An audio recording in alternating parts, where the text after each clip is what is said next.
phezu kwepoverty ekhona ezweni, kodwa you gave us ishelter eyenza sikwazi ukuhlala nemndeni yethu, sikwazi ukuvakashelwa emndenini yethu.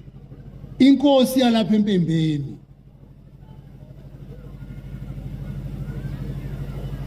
ibe uchampion wezokuvikelwa kwezemvelo.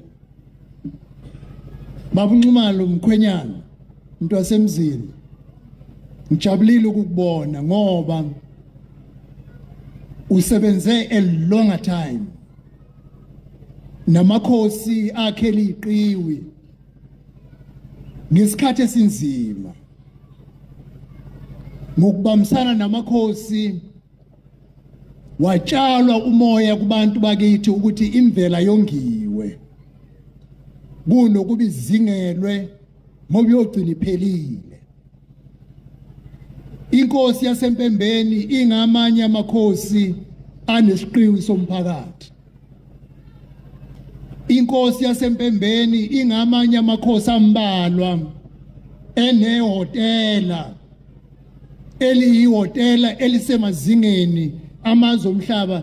Lidula kabi lelihotela elila, okuyihotela elakhandwa inkosi ngaphansi kwesiqiwi sesizwe, okuyipromotion yokubambisana ngaphansi kwe-public private partnership. Angithi ke lento imayiqala ukuthi dwe emehlweni abantu abaningi chawe. Inkosi yaseMpembeni was far ahead of time.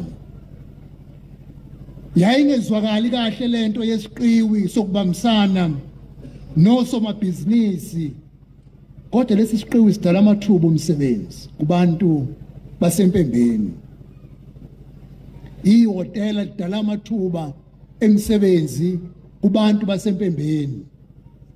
Iclinic le ela ayakhiwanga uhulumeni. Uhulumeni ube eseyi-adopter ngoba iclinic isikhona yakho inkosi yaseMpembeni. Bulawayo bekusifanele ukuthi noma bekumakhaza kangakanani ukuba sizothi okwenzela isizwe sekuyohlala kuumlando, njengoba uChawe uzweliyajikeshilo ukuthi ifundiswa zakithi kumele ibhale ngamakhosi akithi.